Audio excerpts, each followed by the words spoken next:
Hey everyone, how's your day going? Whether it's been good or rough, you're not alone. So sit back, relax, and let's step into the world of mystery together.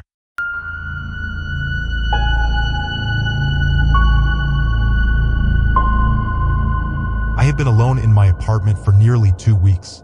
Eric, my roommate, was visiting his family in Oregon, leaving me with the place all to myself. At first, it was perfect.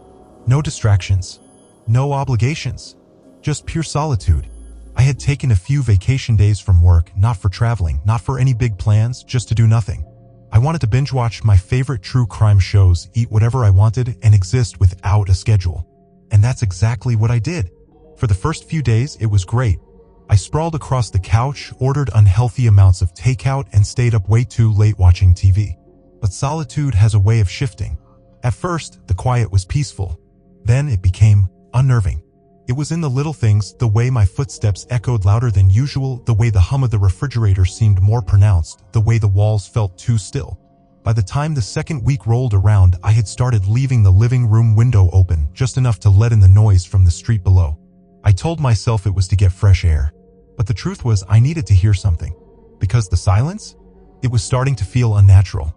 That night, I was curled up on the couch, watching an old documentary about a serial killer when it happened. Ding dong. The doorbell rang. My entire body tensed. I stared at the door, my heart pounding in my chest. Who the hell would be at my door this late? I paused the TV, listening. Maybe I imagined it. Maybe it was a neighbor or a wrong apartment. Then, 3 hard knocks. Not hesitant. Not polite. Deliberate. Demanding. I slowly pushed myself up, my mind racing. Who would knock like that at this hour? I tiptoed toward the peephole, pressing my eye against the tiny fisheye lens. Nothing. The porch light was on. If anyone had been standing there, I would have seen them. But there was no one. A chill crept up my spine. Then, movement. Just a flicker, something darting out of view. I saw the edge of a shoe. The briefest glimpse of a pant leg disappearing beyond my sight. Someone was hiding. My stomach twisted. Was this a prank? A lost stranger? Or something worse? I reached for the deadbolt and slowly slid it into place. Then, just to be safe, I latched the chain lock. Silence. I waited. 1 minute. 2. Nothing. My chest heaved as I exhaled the breath I didn't realize I was holding. Maybe they were gone. Maybe it was nothing. I turned back to the couch, forcing myself to shake it off. I grabbed the remote, unpaused the documentary, and tried to focus. But I wasn't watching anymore. I was listening. Every distant creak, every rustle of leaves outside. Because deep down now, I knew this wasn't over. I tried to shake it off, tried to tell myself it was nothing. Some drunk guy at the wrong door, a late-night delivery mistake, maybe even a prank. But the way they moved, the way they stayed hidden just outside my sight, that wasn't normal. That wasn't random. Still, I wasn't about to let paranoia ruin my night. I cranked up the volume on the TV, leaning back into the couch with my arms crossed. Told myself I was overreacting. But my body didn't believe me.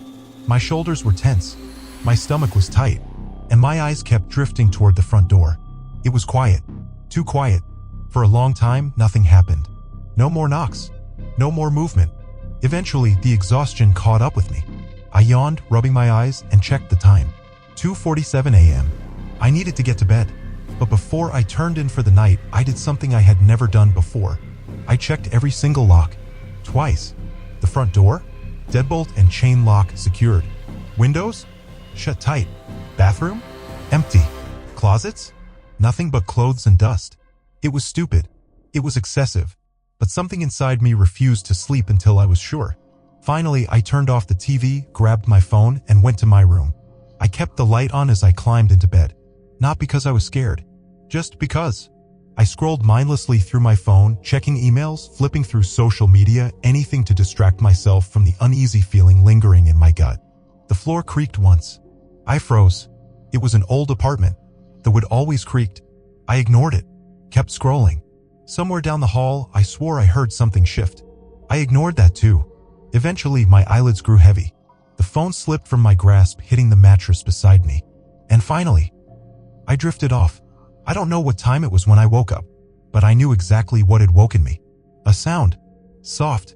Close. Like fabric brushing against the floor. My breath hitched. I didn't move. Didn't even blink. Just listened. The room was dark. The streetlight outside cast faint slivers of pale gold through the blinds, barely enough to see by. For a moment, I thought maybe I imagined it. Then it came again. SHFT. Like someone or something was shifting against the floor. Underneath me. Under the bed.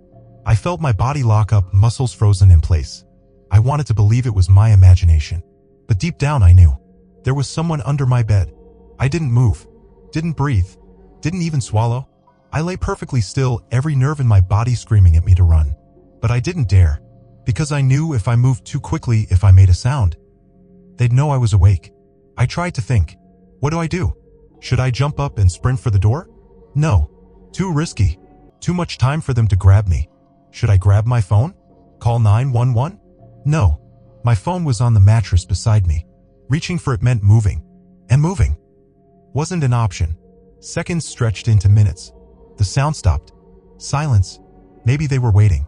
Maybe they knew I was awake. Maybe they were listening to my breathing. The air in the room felt heavy. And then, the bed shifted. Just a little. Just enough for me to feel it. They were moving. And I knew without seeing that whoever was under there was coming out. I didn't want to see it. Didn't want to know. But I couldn't stop myself. From the corner of my eye I saw it. A shape. Tall. Thin. Moving slowly. As if they were trying not to wake me. They rose step by step until they were standing beside my bed. Their face was turned away. But I could hear them breathing. Deep. Slow. Like they were listening. Like they were waiting. I gripped the blanket, forcing myself to stay still. Every instinct screamed at me to run. But if I ran?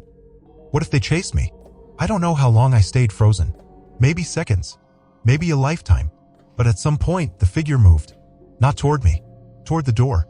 They walked away slowly, deliberately, then slipped out into the hallway. Without a sound. The second they disappeared, I moved. I grabbed my phone, fingers trembling as I dialed 911. I whispered, "There's someone in my apartment." The operator stayed on the line.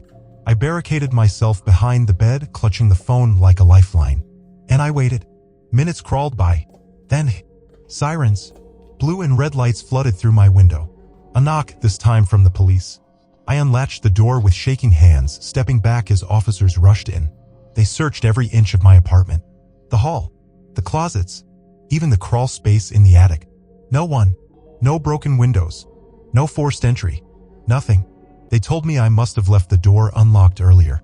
That maybe the intruder had slipped in while I wasn't paying attention. But I knew better. Because the doors had been locked. The windows had been shut. And that meant whoever had been under my bed had already been inside. The lead officer, a guy named Detective Holloway, stood in front of me, his arms crossed. "We checked everything," he said. "No sign of forced entry. No sign of anyone still inside." I wanted to believe him. Wanted to believe that I had imagined the whole thing, that maybe I had been half dreaming, still groggy from sleep, and mistaken shadows for a man. But I knew what I saw. And I knew what I felt. There was someone in my apartment, I whispered. He was in my room. Under my bed. Detective Holloway exhaled, rubbing his temple. "Look, I'm not saying you're making this up. Maybe someone did break in earlier in the night while you weren't paying attention. But they're not here now. And with no forced entry, no signs of struggle, and nothing stolen, there's not much we can do." The words hit me like a punch to the gut. "So what do I do?" I asked, my voice shaking. "For tonight," Holloway said, "I'd suggest staying somewhere else. Friend, family, hotel, doesn't matter. Just get some sleep. We'll have a patrol car circle the block a few times." I nodded, but it didn't make me feel better.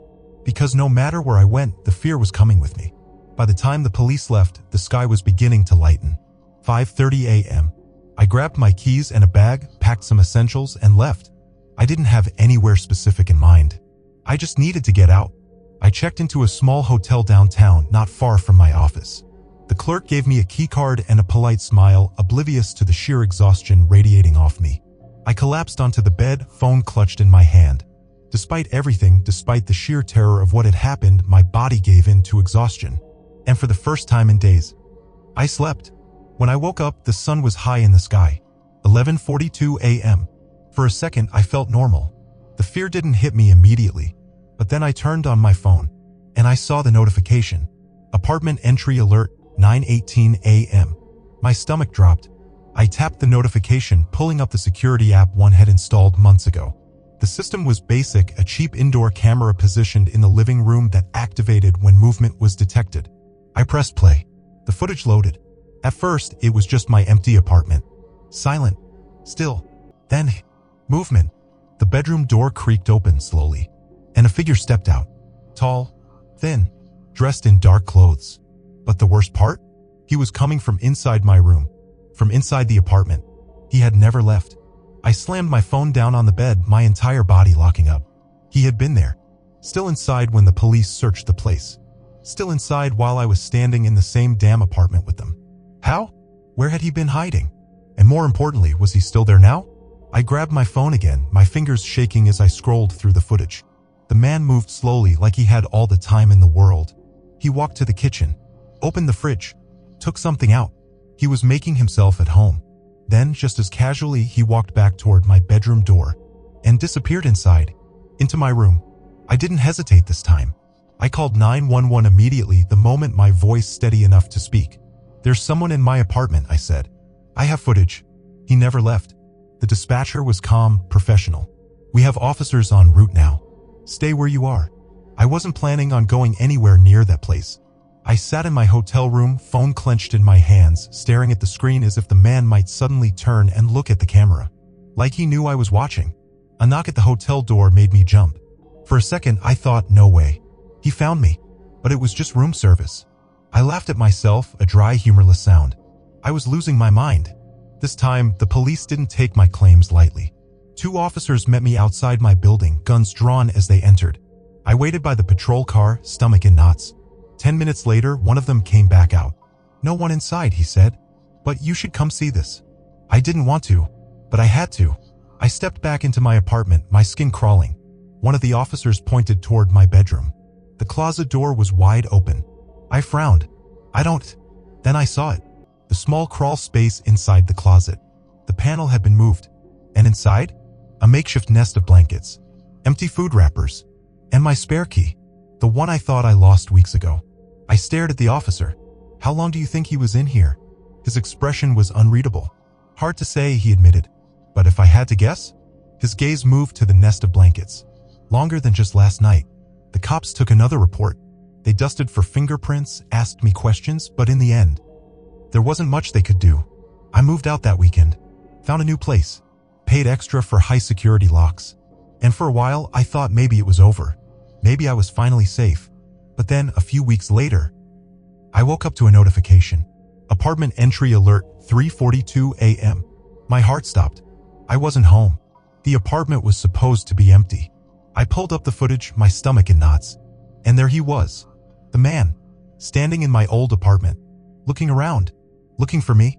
His face was still turned away. But this time, before the footage cut off, he slowly turned his head toward the camera and smiled. I had done everything right. I moved out, changed my number, bought new locks. Hell, I even picked an apartment on the 5th floor of a secure building, no fire escapes, no easy way in. I told myself this time I was safe. And yet, staring at my phone screen, watching the man I thought I had escaped standing in my old apartment, I felt the walls closing in again. How did he get back in? Why was he still looking for me? I shut off the footage and stood up, pacing. My mind raced through possibilities. Maybe he found a way to track me. Maybe he knew my new address. The thought sent a shiver down my spine. Was he watching me right now? My phone buzzed in my hand. Unknown number. My stomach twisted into knots. I almost didn't answer, but some sick part of me needed to know. I hesitated, then pressed accept. Silence. Not even breathing this time. I swallowed hard. Who is this? A beat of nothing. Then, a voice. Low. Raspy. Way too close. Why did you leave? A chill crawled up my spine. I hung up immediately, my pulse hammering in my ears. That voice? It was him. The man from under my bed. He had my number. He knew where to find me. I spent the rest of the night sitting in my living room, every light in the apartment switched on. Sleep wasn't an option. Every sound, every creak made my skin crawl. At 3:12 a.m., another motion alert popped up on my phone. I nearly dropped it. Not from my new place. From the old one. I hesitated, then clicked on the feed. At first, it was just the empty apartment. But then he appeared. He walked into the living room, moving slow and deliberate. Then he did something that made my blood run cold. He walked right up to the camera and placed a key on the counter. My spare key, the one the police found in the crawl space. Then, with that same sickening slowness, he turned directly toward the lens and waved, as if he knew I was watching. I yanked my laptop open, started searching through my accounts, credit cards, emails, anything. If this guy found my number, he had to have gotten it somehow. I checked my email first, and that's when I saw it. An email from my apartment rental company. It was sent 3 days ago. It looked normal, just a confirmation that my change of address had been updated in their system. But something about it felt off. I clicked it open, and there, at the bottom of the email, was a forwarding request to an unknown email address. It wasn't mine. Someone had hacked into my rental account. Someone had tracked me, and I already knew who. Panic shot through me. He knows where I live. He knows everything. I grabbed my backpack and started throwing things inside. I didn't care where I was going, I just needed to leave. I had made it to the front door when a knock. Soft. Deliberate. I froze. My breath caught in my throat. The peephole. I needed to check the peephole. Slowly, heart hammering, I stepped forward. The hallway was empty. No one was there. But taped to my door was a note. Shaking, I peeled it off, my fingers barely working. 4 words, scrawled in uneven ink. I found you again. I didn't think. Didn't hesitate. I ran. Down the stairs, out of the building, into my car. I didn't have a plan. Didn't care. I just drove. The city lights blurred as I sped down the streets, gripping the wheel so hard my knuckles went white. I knew one thing for sure. This wasn't over. He wasn't just following me. He was playing a game, and I was running out of places to hide. I had no plan, no destination, just the burning need to get away. The city streets blurred past me as I sped through the dark. But no matter how fast I went, the fear clung to me. I wasn't safe. Not in my old apartment. Not in my new one. And now I had no idea where to go. I kept driving until exhaustion hit me like a freight train. I pulled into a gas station parking lot, hands trembling as I threw the car into park. I needed a moment to think, a moment to breathe. But before I could even gather myself, my phone vibrated on the passenger seat. Unknown number.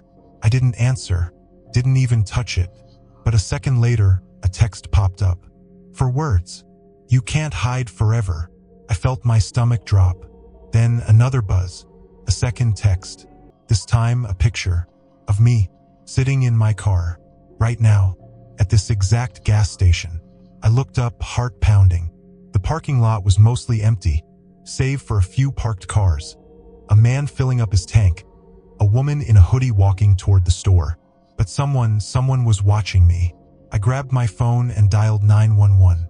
The dispatcher's voice was calm, controlled. 911, what's your emergency? I think someone is following me. I stammered. He's been stalking me for weeks. He just sent me a picture of myself. Right now. He's here. Stay on the line, she said immediately. Where are you? I rattled off the gas station address, my breath coming fast. Do you see anyone suspicious? She asked. I scanned the lot again. The man at the pump was still filling his gas, not looking my way. The woman had gone inside. I didn't see anyone. Then movement. A dark shape, slipping behind the store. My chest tightened. There's someone behind the building, I whispered. We have officers on the way, she assured me. Stay inside your vehicle. Keep your doors locked. I fumbled to hit the locks, my fingers shaking. And then, a shadow moved past my rear window. He was here, right behind me. I turned, heart hammering, but by the time I looked, he was gone, disappeared into the night. Seconds stretched into eternity. Then, red and blue lights flashed in my mirror. A police car pulled into the lot, 2 officers stepping out. Relief crashed over me so hard I nearly collapsed.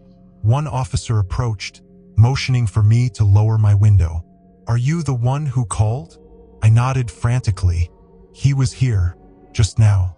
He sent me a picture. He was watching me. The officer's expression darkened. Stay here. They swept the area, checked the perimeter. But after 15 minutes of searching, they found nothing. No sign of the man, no footprints, nothing. It was like he had vanished into thin air. One of the officers knelt beside my car. "We'll file a report, but without a direct threat or evidence, there's not much we can do," he admitted. I felt frustration rise. He broke into my home twice. He hacked my records, followed me here. "Isn't that enough?" The officer sighed.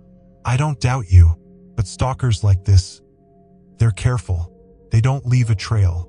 He's playing a game with you." I swallowed hard. "So what do I do?" His face was grim. "Be careful. Change your number. Watch your surroundings. And if he contacts you again, call us immediately." I nodded, but deep down I knew the truth. No matter what I did, he wasn't done with me yet. That night, I checked into a hotel under a different name. I locked the door, barred it with a chair. I stared at the ceiling for hours, too afraid to sleep. At some point, exhaustion finally won. I drifted off, and then at 3:14 a.m., my phone buzzed. I jolted awake, reaching for it with shaking hands. Another text, another picture, but this time, it wasn't of me. It was my old apartment. A shot from the hallway, staring at my old front door. And at the bottom of the image, one final message. "I'll be waiting. This isn't just a story. Stalkers are real. They watch, they wait, and when you think you're safe, they prove you wrong. If you ever feel like you're being followed, take it seriously. Here's what you can do. Heavy checkmark, never ignore warning signs. If you see someone repeatedly near your home, your job, or your daily routes, trust your instincts. Heavy checkmark, lock your doors.